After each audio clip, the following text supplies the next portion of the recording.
Life is very hard.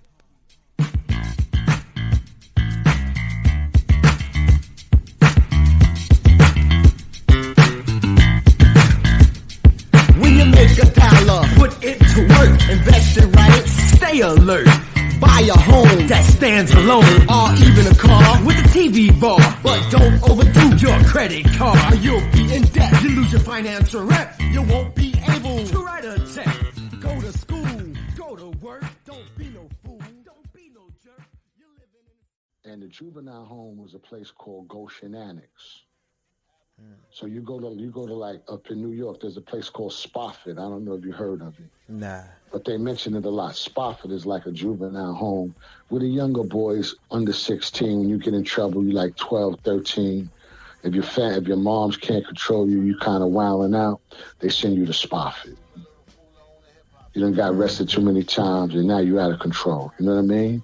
They send you to Spofford. So my cousin, he went to Spofford a couple of times. And then he got into trouble where it was like, it's like a young kid going upstate or up north getting a long sentence. So they gave him a longer sentence. They gave him 3 years. He went to a place called Goshen Annex. In Goshen Annex, he's from Brooklyn. Me and him are from Brooklyn. When you go to Goshen Annex, you run into people from all over. You run into people from the Bronx, from Harlem, from wherever, Queens. Whoever the little bad boys are, you're going to run into them. They all go into this juvenile place. Now, matter of fact, if you ever heard Mike Tyson's story, he was in Spofford. So my cousin was in Goshen Annex. And when he came home from Goshen Annex, he's the one who first put me on to what they call a OJ tape. Now, a OJ tape was a cassette tape that the Harlem boys who hustle uptown, like you heard of Alpo and Rich Porter and those guys, the young boys who were making money, they were riding limousines. And they was called OJs. They called the limousines the OJs. Those was the stretch cars. So all the little boys get money and the little chicks that hang out with the little drug dealing cats and the hustlers, they will all rock these OJs. And you go to the club like Harlem World, T-Connection, and everybody, they was trying to live the black Hollywood life, young boys. Everybody gets in an OJ that night, they drinking some Moet, blah, blah, blah. They would play these cassettes, but these cassettes wasn't cheap. They would cost like $10. $10 was a lot of money in 1970s. Yeah, back then, huh? Yeah. So they would cost like $10 for this cassette. That might have been like $100 today. You know what I'm saying? $100, $150 a day. So only the cats who had a little money would be able to go buy a $10 cassette. But anyway, to make a long story short, on this $10 cassette, you would have Grandmaster Flash. You would have the Cold Crush 4, the Treacherous 3, Busy B. You would have all these guys on these OJ tapes. All it was a cassette with them hip-hopping, rhyming, yes, y'all, to the beat, y'all, let's get it on, y'all, we at the top, y'all, just rhyming, saying their little rhymes, Creole, Melly Mel, all these guys on these tapes. Spoonie G, all the first old school cats who you heard on vinyl. A lot of them was on the tapes, and a lot of guys was on the tapes who never made it on vinyl. But this was a known scene. And my cousin introduced it to me because the kids from Harlem introduced it to him in the juvenile penitentiary. So that's how it got to me. My cousin said, yo, I'm going to put you on, man. This is dope. It's an OJ tape. He let me hear the OJ tape. He had a whole bunch of them he had got from the guys from up in the Bronx and Harlem in the juvenile center. When he brought that home to me, that was the first time that I ever heard really hip hop. You know what I mean? Yeah. In that formulation. I'm talking about these guys are rhyming constantly. I didn't know what the heck it was. I'm like, what is this? But all I knew, it was dope. Had you moving, yeah. Yeah, it was something new, and you was naturally attracted to it.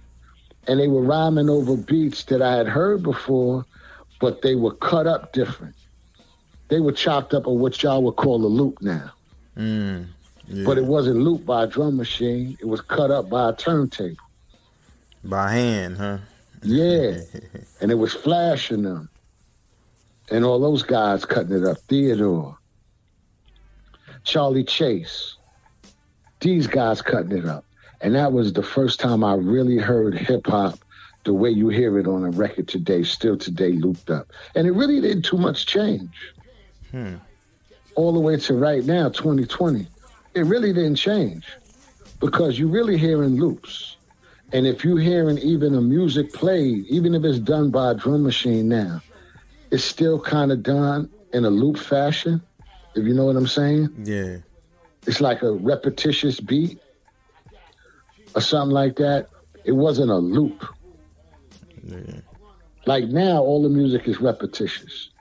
Even when I hear these guys like Little Uzi, these younger guys, I listen to their beats, it still sounds like a loop. You know what I mean? Shit, to me, coming up listening to hip hop, I thought that's how you do it. You know, you put an instrumental on and repeat it over and over and just keep rhyming until, you know, something makes sense. You know what I'm saying? So that's actually what it is. Yeah. You know what I mean?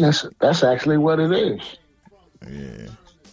And now, that's what you got to do, basically, is get a drum machine or get a program in a computer, get something and loop it up. Yeah.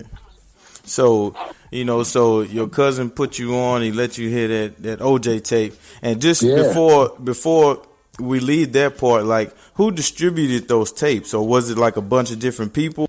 It was in the hood distributed. I got you. Like one group, they selling their tapes. Mm-hmm. You come to the party, they record the party. A couple of days later, the tapes would be for sale. I see. There probably was other cats on the street hustling the tapes. You know, had a tape recorder and got the tapes out there. But think about it. At that time, that was a cassette tape era. Anybody could record a cassette tape. Like if I had a cassette tape, I'd give you a copy of it in no time. Mm-hmm. Just go buy some blank cassettes and I could dub them up. Just bootlegged it up, sell it for $5, huh? Yeah, so they was all over. Yeah. The tapes was ending up all over the place. So you hear your first OJ tape, you know, you get in the spirit, you know, you ready to get down, and then, you know, what's your next move after that? Well, my step pops, he had music equipment and turntables and stuff like that. And my mom's had an old turntable. So I started messing around with the turntables. At that time, it wasn't Techniques, the 1200 you see now. I forgot that system they got now. Everybody uses this with the computer. It wasn't that. It was a Gerard. We had Gerards. And it was like, it was a belt drive turntable. So what I used to do is just keep playing the record repetitiously over and over. And I started getting the feel of what Flash was doing. Mm-hmm. I used to play with my mother's, take some old records, 45s. Then after a while, they started having the 12-inch 33s and the 45 RPMs. And I used to loop the record over, constantly play the record over. Mm-hmm. And that's how I got the feel of it. And then later on, I got the two turntables, and I started blending the two turntables together, connecting them to the amplifier, the old style amplifiers. So I started playing around with it constantly until I got the feel of it. So I was kind of DJing. And then after that, because I used to always be doing it by myself, then I started getting the feel of MCing. Mm. So that's how I got the knack for it. So you was just you know recording your stuff on your own, or did you go out and do it? Or well, at first I was making tapes on cassettes. I see what you're saying. We was making they like a splice tape on a cassette. You stop the cassette, you do it, you stop it, you do it. It was like a pause tape on a cassette. Mm-hmm. A lot of people used to do it. And then you keep the beat moving constantly, keep the beat going constantly over and over and over. Then I would come back and rhyme over it on another cassette. I would play one cassette and then rhyme on another cassette. You didn't need a microphone. All you had to do was talk at the cassette because the cassette players back then had a microphone already built in it. So it was sort of like the same recording setup you got now, but it was just done with a cassette player. If you had two cassette players, you could do it. You play one tape on a cassette, and then you put your mouth towards the other cassette and record it. I see. That's how I used to do it at first. And then later on, started to advance. I got better equipment. The microphones came in. Then the mixer came in. So I had the two turntables in the mixer and the microphone. And then from there, you start getting more of a professional feel of it. Yeah. So you started off, so did you distribute your tapes or, did you? No, I never distributed any tapes. I just listened to them myself and built up my style. And then my rhyme style was building. My flow was building because I was listening to Kumo D, Melly Mel, Spoonie G, listening to these cats. Because you had to develop some kind of foundation and you had to click some kind of style until eventually you create your own style. That was the birth of it. That was the foundation. It's something you're going to formulate from. Everybody had to formulate from somebody. That's true. And then develop their own style. That's true. You know what I'm saying? And then later on, I got introduced to studios. So, and you still on the solo thing? Yeah, well, yeah.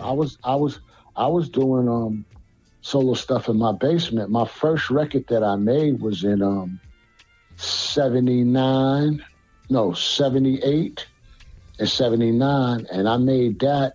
That was a humble. I bumped into this guy. I was rhyming. I bumped into this guy, a white guy. He was a lawyer. He was playing a guitar by this area where I used to hang out at once in a while. It's called a promenade. And he told me, yo, I know a producer. He heard me rhyming, and he was a musician. He was playing a folk guitar, a white guy.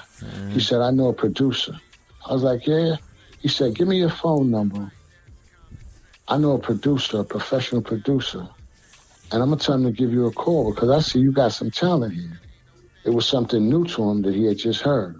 So I was like, yeah, right. All right, here, I'll give you my number. I gave him the number, and out of nowhere, I remember it was Thanksgiving Day. I was in my crib. My mother told me some man here want to talk to you. And it was a producer named Sir Charles Matthews, a black man. He was one of the first producers back in the days. He produced a couple of records. I don't remember them off the top right now. Yeah. But there was a couple of old school, like 50 doo-wop-ish type of 60 soul records. And he was a producer. He had made a little bit of money. And he told me he wanted to hear what I got. Let's meet up. He'll put me in the studio. And fortunately, he kept his word. He was the first one to put me on vinyl under the Bellway label. Bellway? Bellway. I did 2 records under it, under the name of Cat Claw. So how was that, at that time? Like, you going in the studio, was it like you sign a quick deal, or was it just like, hey, I'm just going to record it, I'm happy to be here, you can do whatever you want with it? Well, when I did that, I was 17 years old, and I didn't sign shit. Yeah. I didn't sign nothing. I went right in the studio. I didn't care nothing about that. That wasn't even on my mind. Yeah. What was on my mind is this dude say he gonna put me on the record. And Flash and them was on records. So it was like a miracle to me, you know what I mean? Like, I'm like a young dude. I'm not even questioning that. I'm just going with the flow. Yeah. So, he brought in a couple of musicians. Wow. I didn't question nothing. 17, that's crazy. Yeah, I didn't question nothing. I had no knowledge of recording studio. Remember, this is 77. Yeah. Shit was unheard of. Hip hop is just being quite birthed. Not too many cats was on vinyl. Mm-hmm. So I just went in and recorded. It was just all having fun to me. So what was the song? I mean, did you dropped a couple songs? What songs? I dropped 2 songs on that label, Golden Rule and Out in the Streets. Okay. It's on Google and everything. Yeah. It's under the name of Cat Claw. CATCLAW. I have to check that out. Golden Rule and Out in the Streets. Yeah. So on the Bellway label, produced by Sir Charles Matthews. So I mean, how what kind of acclaim did those records get? Just in your eyes, Oh, what it did for me really is just open me up to that there's always other possibilities in life. Mm-hmm. Beyond what you would think about. Because remember, I never thought about. It wasn't like how these guys now today, they think about, I want to record a record. I wasn't thinking about recording a record. I just ran into the lawyer. He said, I'm going to pass your number to this producer I know that I represent. And I said, all right, yeah. And like I told you, I was like, yeah, right. You talking. You know what I mean? For that to come through, though. Yeah. That's what that opened me up to. That understanding life.